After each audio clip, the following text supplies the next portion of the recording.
Assalamualaikum warahmatullahi wabarakatuh. Salam sejahtera bagi kita semua. Di sini kami dari kelompok 8 yang beranggotakan 1. Ita Setiawati, 2. Muhammad Mikdam Al-Faed, 3. Intan Puput Puspitasari akan mempresentasikan materi mengenai metode penentuan harga pokok persediaan sesuai PSAK. Metode penentuan harga pokok persediaan sesuai PSAK. Ada 3 metode penilaian persediaan menurut PSAK 14, yaitu 1. Metode harga pokok. Dalam metode ini, harga pokok persediaan akhir akan dicantumkan dalam neraca. Metode ini tidak membedakan antara harga pokok persediaan dan nilai persediaan dalam neraca. Harga pokok persediaan barang dapat ditentukan dengan cara LIFO, FIFO, atau rata-rata tertimbang, atau yang lainnya, dan hasilnya dicantumkan dalam neraca tanpa perubahan. 2. Metode harga pokok atau realisasi bersih yang lebih rendah.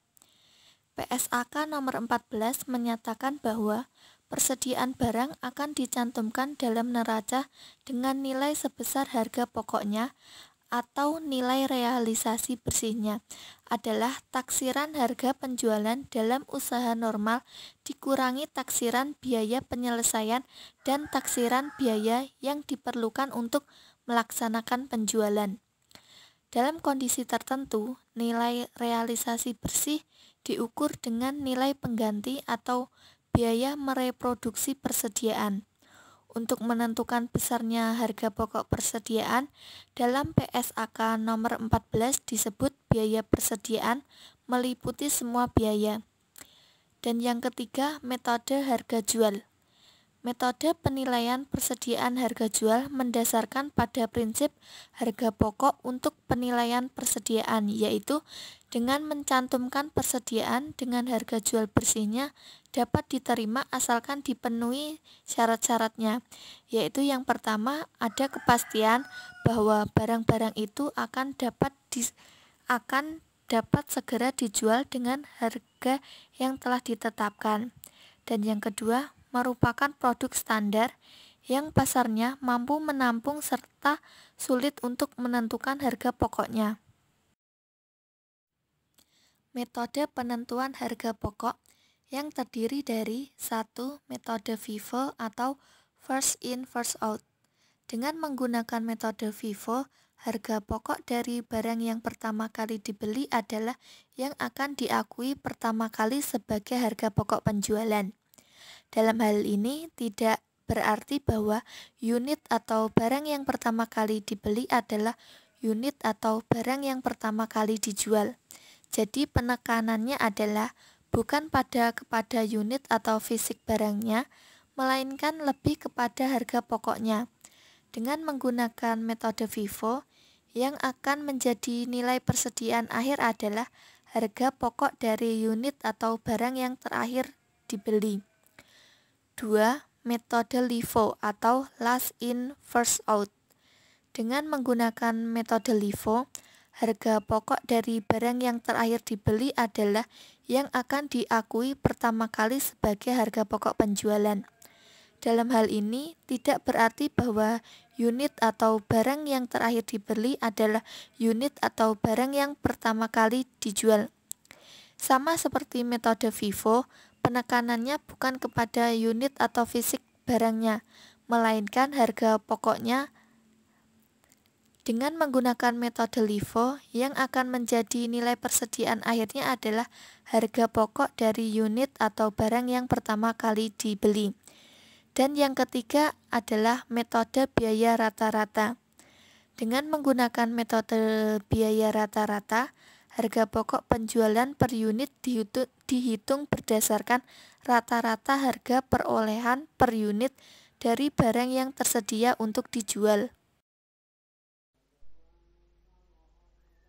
For your information, jika harga pokok dari barang dibeli tetap sama atau stabil, maka dapat dipastikan bahwa ketiga metode penentuan harga pokok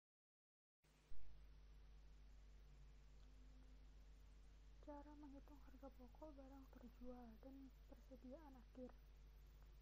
Harga pokok penjualan (HPP) adalah penghitungan biaya langsung yang timbul dalam produksi barang dan jasa apapun. Ini termasuk biaya material, biaya tenaga kerja langsung, dan biaya overhead pabrik langsung, dan perbandingan lurus dengan Metode pencatatan persediaan.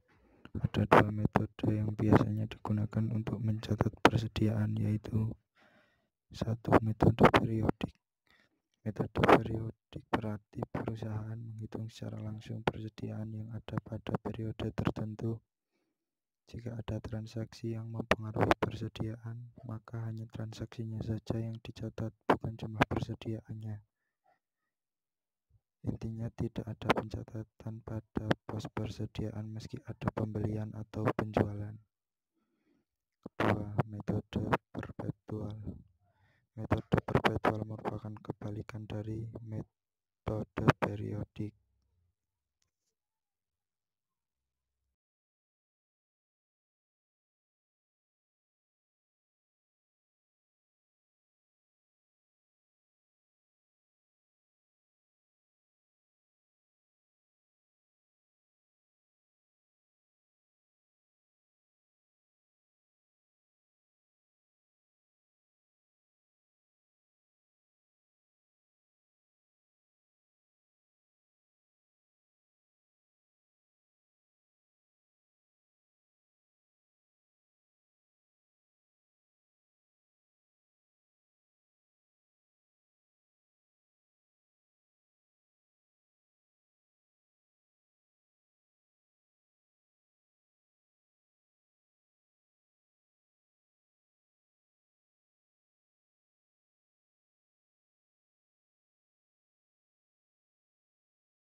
A. Metode pencatatan persediaan barang. 1. Pembelian persediaan barang. PT Gatraco Indah membeli sebagian besar produknya di pasar tradisional, pasar swalayan, dan juga bekerja sama dengan beberapa distributor sehingga perusahaan mendapatkan harga yang murah dengan kualitas yang dapat dijamin. Persediaan perusahaan dibagi menjadi dua, yaitu persediaan bahan baku dan persediaan barang jadi tanpa menggunakan pengolahan. Untuk mencatat persediaan bahan baku secara tunai, perusahaan melakukan pencatatan sebagai berikut. Persediaan bahan baku Rp sekian, kas Rp sekian. Sedangkan untuk mencatat persediaan barang jadi seperti contoh air mineral, jus, dan lainnya, perusahaan mencatat sebagai berikut. Persediaan barang jadi Rp sekian, kas Rp sekian. 2. Penggunaan persediaan bahan baku. PT Gatraco Indah sangat menjaga keluar masuknya persediaan yang terdapat di dalam gudang penyimpanan dan gudang persediaan. Untuk penggunaan bahan baku yang jangka waktu penyimpanannya tidak lama, PT Gatraco melakukan pencatatan dan mencek bahan baku dengan rutin. Untuk penggunaan persediaan bahan baku, perusahaan melakukan pencatatan sebagai berikut. Barang dalam proses Rp sekian, persediaan bahan baku Rp sekian. 3. Pemindahan barang dalam proses ke gudang penyimpanan. PT Gatraco melakukan pencatatan terhadap barang yang masuk ke dalam gudang penyimpanan. Gudang penyimpanan merupakan tempat di mana persediaan barang jadi disimpan. Saat pemindahan barang dalam proses ke gudang penyimpanan atau sudah menjadi barang jadi dan siap disajikan, penjurnalan yang dilakukan adalah sebagai berikut. Persediaan barang jadi Rp sekian, barang dalam proses Rp sekian. 4. Persediaan barang yang dikirim. Saat barang jadi atau siap saji telah keluar dari gudang penyimpanan, maka pihak perusahaan melakukan pencatatan sebagai berikut. Piutang dagang Rp sekian, penjualan Rp sekian. 5. Beban tenaga kerja. Beban pegawai pabrik atau beban tenaga kerja juga turut menjadi terhitung dalam perhitungan biaya produksi dalam PT Gatraco Indah. Penjurnalan yang dilakukan adalah sebagai berikut. Gaji pegawai Rp sekian, utang gaji Rp sekian.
Sekian presentasi dari kelompok kami.